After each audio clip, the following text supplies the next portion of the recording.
Kalau saja menyakiti seekor kucing bisa menghantarkan seseorang yang ahli ibadah masuk ke dalam nerakanya Allah Subhanahu wa taala, bagaimana kalau yang kita sakiti adalah seseorang yang sama manusianya seperti kita, yang sama Tuhannya, yang sama nabinya, sama kitabnya, pastilah dosanya lebih besar ketimbang seseorang yang menyakiti daripada kucing tersebut. Oleh karena itu, bertaubatlah kita pada setiap kesalahan yang kita lakukan. Kita ditunggu sama Allah.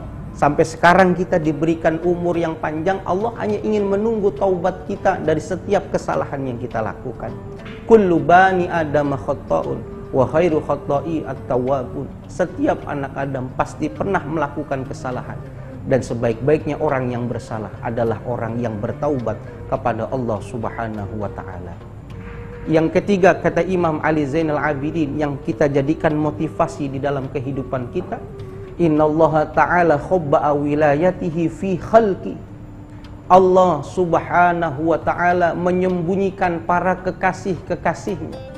Allah menyembunyikan para wali-walinya di tengah-tengah makhluk ciptaannya di muka bumi ini. Oleh karena itu, jangan pernah hinakan, jangan pernah sepelekan siapapun daripada makhluk ciptaan Allah. Karena bisa jadi makhluk yang kau hinakan itu bisa jadi adalah termasuk salah satu daripada kekasih-kekasihnya Allah Subhanahu wa ta'ala.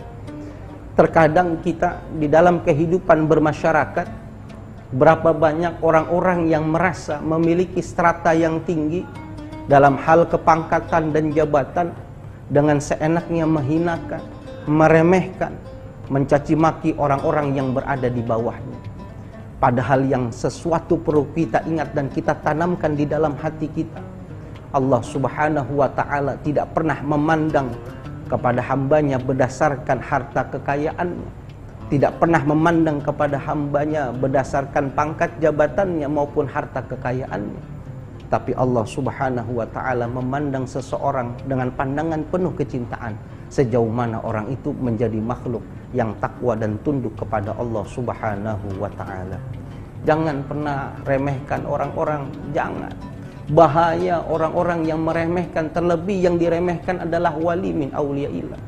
Apalagi kalau wali min auliya itu termasuk daripada ulama, orang-orang yang begitu dekat dengan Allah Subhanahu wa ta'ala.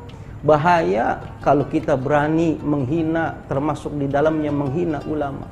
Bahaya kalau kita berani menentang kepada ulama. Karena Allah Subhanahu wa ta'ala akan memberikan satu azab, memberikan satu ujian kepada orang-orang yang berani kepada ulama. Bukan azab itu ditampilkan oleh Allah ketika dia sudah meninggal dunia, tapi di alam dunia sudah Allah tampakkan akan balasannya itu. Satu ungkapan indah dari baginda Nabi kita Muhammad sallallahu alaihi wasallam yang memberikan kita agar diri ini terhindar daripada menghina dan mencaci maki ulama. Bahkan Rasul mengatakan tidak perlu jauh mencaci dan menghina ulama, berani jauh saja sama ulama, Rasul katakan ada bahayanya. Apa yang Rasul sampaikan? Rasulullah sallallahu alaihi wasallam mengatakan, sayati zamanun ala ummati, kata Nabi. Akan datang satu zaman, kata Nabi Muhammad sallallahu alaihi wasallam, yafiruna minal ulama wal fuqaha, yang zaman itu umat-umatku sudah jauh daripada ulama, sudah jauh daripada orang-orang ahli fikih. Mereka sudah tidak mau lagi mendengarkan perkataan ulama, mereka tidak lagi meminta fatwa kepada ulama, gurunya YouTube, gurunya Twitter, yang tidak bisa dipertanggungjawabkan kebenaran dan keaslian jawabannya. Dia tidak mau lagi mendengarkan daripada ungkapan-ungkapan orang-orang yang memiliki hikmah, tidak mau. Maka ketika sudah terjadi zaman di mana seseorang sudah tidak mau lagi duduk bersama ulama, fayabtalihumullahu bisalasi baliyatin, maka Allah akan menimpakan kepadanya 3 bencana. Apa bencananya? Yang pertama, yarfa'ullahul barakata min kasbihim. Allah angkat keberkahan daripada rizkinya. Hartanya banyak, uangnya di bank digitnya lebih dari 9, mobilnya 4 berjejer, rumahnya tingkat, kolam renangnya ada 2, kamar mandinya lebar, tapi tidak bisa mendekatkan harta itu kepada Allah Subhanahu wa ta'ala. Uangnya banyak, tapi nggak ada waktu buat beribadah kepada Allah Subhanahu wa ta'ala. Inilah harta-harta yang dicabut keberkahannya. Dengan ungkapan yang indah dan mudah dicerna buat kita, Imam Ghazali mengatakan di dalam kitab Ihya-nya, tanda-tanda seseorang diambil keberkahan daripada rizkinya itu dapat dilihat minimal dari 2 hal.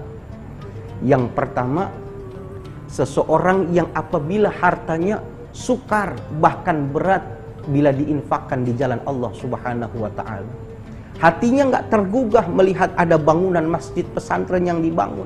Susah sekali untuk dikeluarkan harta itu di jalan Allah Subhanahu wa ta'ala. Maka kata Imam Ghazali, ada permasalahan dari hartanya itu. Karena Allah cabut keberkahannya dengan sebab lantaran dia tidak mau duduk dan mendengarkan perkataan-perkataan ulama. Ini yang pertama, kata Imam Ghazali. Kedua, tanda-tanda orang yang dicabut keberkahan hartanya itu apa? Hartanya mudah dipergunakan untuk berbagai macam kemaksiatan dan menyalahi daripada syariat-syariat agama. Ini kebalikan yang tadi. Kalau untuk menyawer, memberikan sesuatu yang tidak pantas, memberikan minuman dan lain sebagainya, sekalipun dia tidak minum, dia bisa dengan mudah mengeluarkan hartanya. Ini bahaya. Mudah-mudahan harta kita yang kita miliki saat ini, baik yang kita simpan seluruhnya adalah harta-harta yang berkah dan bisa dipergunakan untuk kebaikan di jalan Allah Subhanahu wa ta'ala. Kalau orang sudah tidak mau dengar ulama, maka yang pertama Allah angkat keberkahan daripada rizkinya. Yang kedua, yusallitullaha sultanan zaliman. Kalau orang sudah tidak mau dekat dengan ulama, maka Allah uji di dunia dengan didirikan seorang pemimpin yang tidak cinta kepada rakyatnya, bahkan cenderung zalim kepada dirinya. Yang paling parah yang ketiga, ketika dia sudah tidak mau lagi mendengar ulama, yakhrujuna minad dunya bighairi iman. Orang itu meninggalkan dunia, wafat tidak membawa iman. Tidaklah orang itu merupakan orang yang sangat merugi di dunia dan akhirat. Di akhir acara pagi ini ada satu renungan yang pantas kita bawa pulang dan kita tanamkan di dalam hati. Di salah satu ulama di Jakarta, Al-Maghfurlah Mu'allim Muhammad Syafi'i Hadzami, ditanya oleh salah seorang muridnya, "Wahai Tuan Guru, hal apakah yang ditakutkan di dunia ini?" Maka Mu'allim Syafi'i Hadzami mengatakan, "Di dunia ini tidak ada yang aku takutkan. Yang aku takutkan cuma satu, mati dalam keadaan su'ul khatimah." Orang-orang yang menjauhi ulama, hati-hati, ada tanda-tanda indikasi orang itu akan dimatikan oleh Allah dalam keadaan su'ul khatimah. Mudah-mudahan ada manfaatnya. Subhanakallahumma wa bihamdi, asyhadu an la ilaha illa anta, astaghfiruka wa atubu ilaik. Assalamualaikum warahmatullahi wabarakatuh.